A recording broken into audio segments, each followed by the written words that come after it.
I wanted to come in here and set the record straight for the world. Number one, Cubans are not protesting because of vaccines. Number two, Cubans are not protesting because of COVID. Cubans are not protesting because of the embargo. And number four, Cubans are protesting because they have been living in a communist society for 62 years. They've been forced to live there. Fidel Castro was never elected. Diaz-Canel was never elected. We have no freedom of speech. We have no food. We have no water. And now my people are being massacred by the police.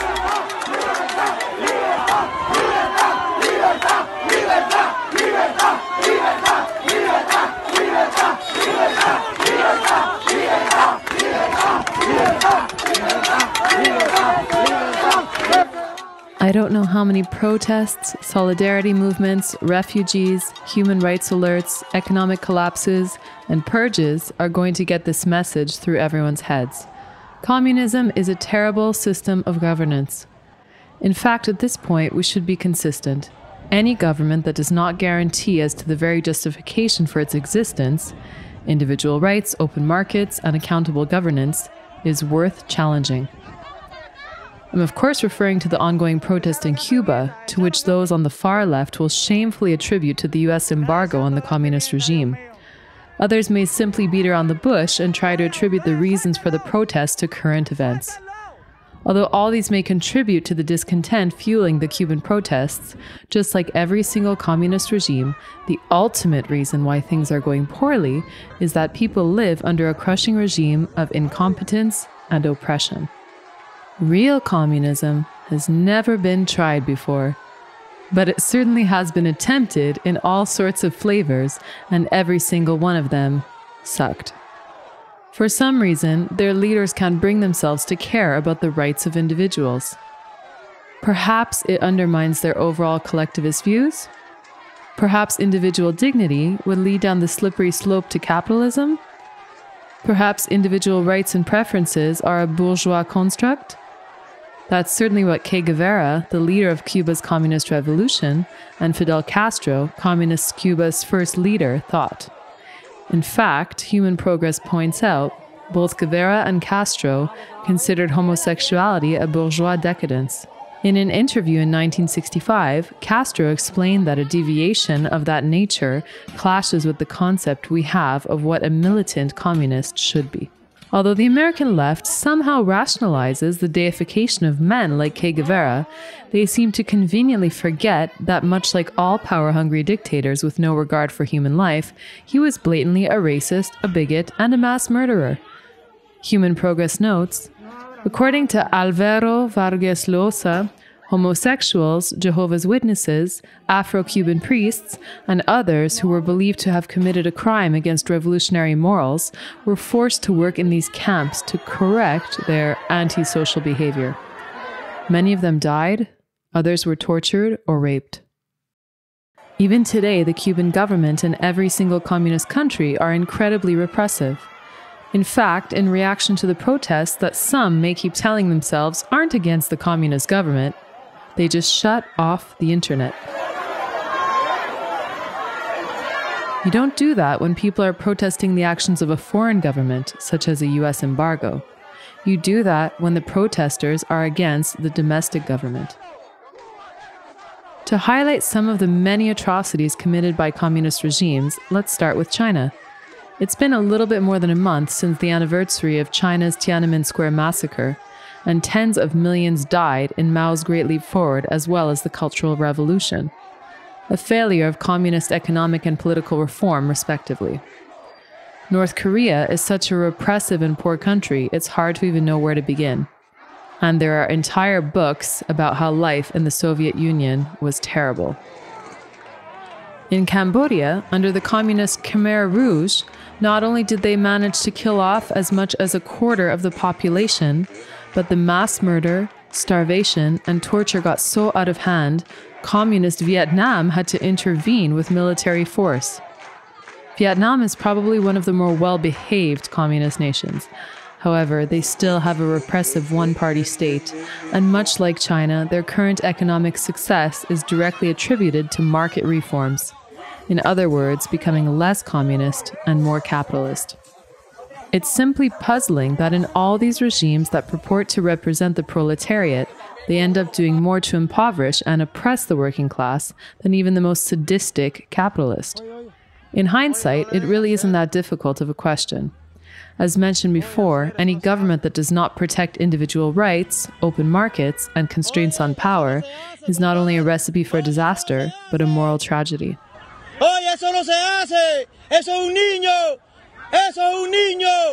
In liberal democracies like the United States, there's much talk about the consent of the governed to which governments derive their legitimacy. We already have trouble justifying the impositions that we live under as truly consensual. Such a notion cannot even remotely exist in a communist regime or any authoritarian regime. There is not a single country that adopted communism or moved in its direction that was able to provide the standards of living and prosperity found in a free and open society like the United States. In fact, that bar is too high because not a single one has produced any sort of relative prosperity without some sort of market reform, and not a single one can produce a human rights record that doesn't make the problems in freer countries look like child's play. It's become fashionable for some, like the CCP and all those around the world who share their sentiments, to call for a system of moral relativism when it comes to governments. Respect the rights of governments, not individuals. Such a way of thinking believes that the world must be inclusive of different types of political systems, from the freest to the most oppressive. It eschews any sort of moral foundation when it comes to the rights of individuals or sound economic thinking. It subscribes to the fantasy that different political systems work for different countries. This is empirically false, which is why the current rules-based international order holds that human rights and open markets are the universal standards for good state conduct. Take a look at any economic freedom index. There's a powerful correlation between prosperity and free markets. Objective metrics, such as infant mortality rates, educational attainment, calorie consumption, life expectancy, and other desirable indicators are all better in richer countries than poorer countries. Basic political science and legal theory tell us that checks and balances are necessary for an accountable government, whether that be preventing the arbitrary use of power or full-on massacres.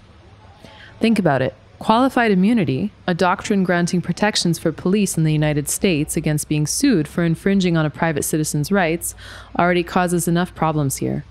Imagine if an entire government had such privileges.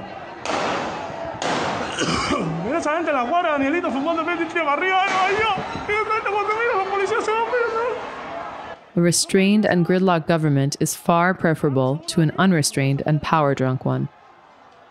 Finally, there's the basic truth that governments cannot run society. They merely exist to facilitate a productive natural order by securing rights and establishing peace. Commerce, innovation, culture, and trade arise spontaneously without central dictate. This is why societies in command economies, like Maoist China, were incredibly bleak and drab. This is also why former Soviet Union President Boris Yeltsin was so amazed and awestruck when he visited a grocery store in the United States. He told his fellow Russians in his entourage that if their people, who often must wait in line for most goods, saw the conditions of US supermarkets, there would be a revolution. People will always try to find some superficial reason for why a communist state is failing, whether it's because of sanctions, resource shortages, inflation, or civil unrest. These are all fine and good, but they ultimately fail to see the elephant in the room. Or in this case, the highly authoritarian, oppressive, and economically incompetent system in place. We live in an age where ignorance is a choice when it comes to the superiority of a free and open society.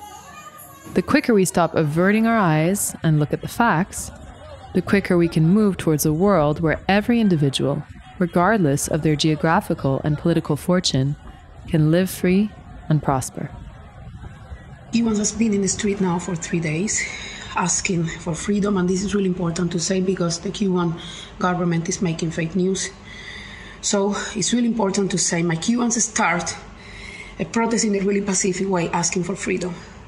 And the government respond to them, putting militaries and police in the street, shooting them, hitting them, killing them. And the only thing that they have to defend themselves is the social medias. And they even cut internet so they can show out what is happening inside there. So I have a really hole in my heart with this situation, and I want to ask you, help us. Help me to help the mothers that today doesn't know where is their sons. The sons that doesn't know what is their fathers, because it's a lot of people that just disappear. It's a lot of kids that they just kill. It's a lot of young people that they are killing. They are recruiting teenagers in their house. They take them and they are obligated to go out to fight with his own brothers and sisters in the street. And this, if they don't do it, they go to jail. Cuban government get help now from Venezuela with more militaries to continue killing my people. We are alone, and no one say nothing, nothing, no one say about my people. So help me to tell to my Cuban people that they are not alone. Help me, help us to share every news, to tell the rest of the world what is happening in Cuba, because it's the only thing that we have. My Cubans are still fighting there in front, really strong, even when they kill a lot of them. And they have nothing more than just this social media. So please help us to share everything. Help us to tell what is happening with Cuba right now. Please share the news, share this video.